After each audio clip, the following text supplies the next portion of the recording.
Today I'm going to tell you the story that happened to my husband. The incident happened 10 years ago. We were both university students then. We were not married then, but we were in a relationship. Whatever happened to him, he used to share with me. About 90% of the students of government universities in our country do private tuition for their pocket money. My husband was also tutoring at that time. He gave private tuition to a small boy whose house was in an area of Dhaka city where there was a canal.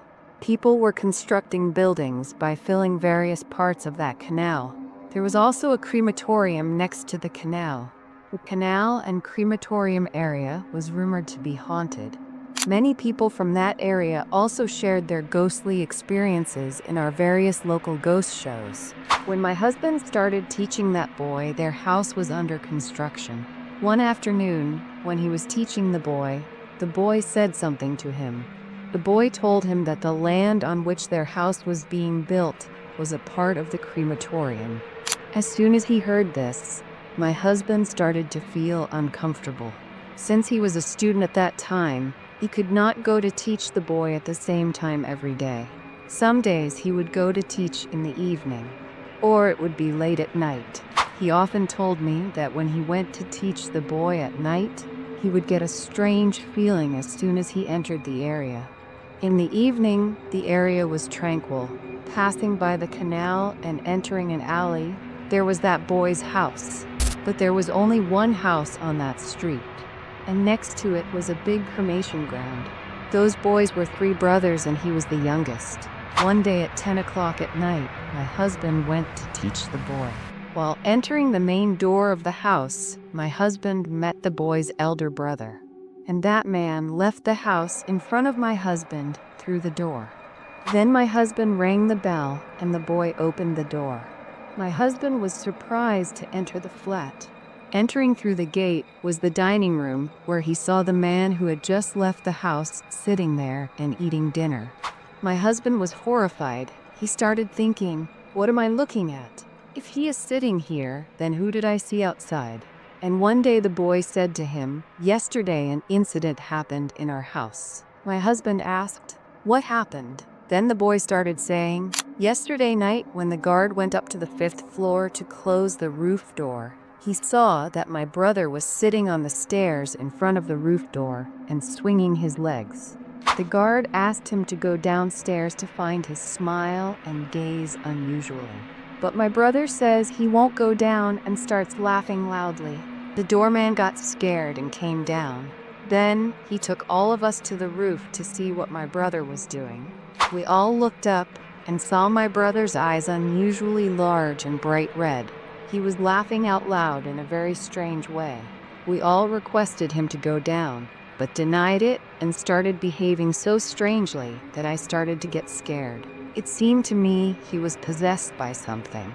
Everyone asked me to go back home, seeing that I was scared. When I came down and entered the apartment, I saw my brother sitting in the room. When he saw me, he asked, what happened? Where is everyone? I screamed in fear. Then I realized that this is my brother. The one sitting on the roof is not my brother. So I told him everything. We thought if we don't get everyone out of there, that thing can do them some harm. But one of the 2 of us could not dare to uproot in fear. So we shouted from below and told them to come back. When everyone saw that brother was sitting in front of them, but his voice was heard from below, they realized that something unusual must be happening there, and the behavior of the person sitting in front is not normal. Then they all came down. When they came down, they were surprised to see brother, and realized that the man sitting on the roof had the same appearance, but he was not brother. Everyone was sure that it was something paranormal. Hearing this incident, my husband thought that something like this had happened to him too. He also saw the man double. To ensure he saw the same man double, my husband showed a picture of that man hanging on the wall and asked the boy, is he your brother whom you saw double? The boy immediately said, why should he be? He died 10 years ago. And he pointed to another brother's picture and said, one who looks like this brother of mine was sitting on the roof. But my husband started panicking by then, because he has seen the man who died 10 years ago. He has been teaching this boy for a year, and he has been watching a dead man for a year. That day he left the house quickly, without teaching the boy. After that, my husband never went to that house to teach that boy, because he found out that everything the boy said was true. His elder brother died in a road accident 10 years ago. Then my husband grazed his memory and noticed something. He saw the man only when he went to teach the boy at night. He never saw that man during the day, and the man often used to walk, sit, and talk with everyone. But no one looked at him or answered his words. That is, no one else could see him or hear him. Only my husband could see him. Was that true or a delusion?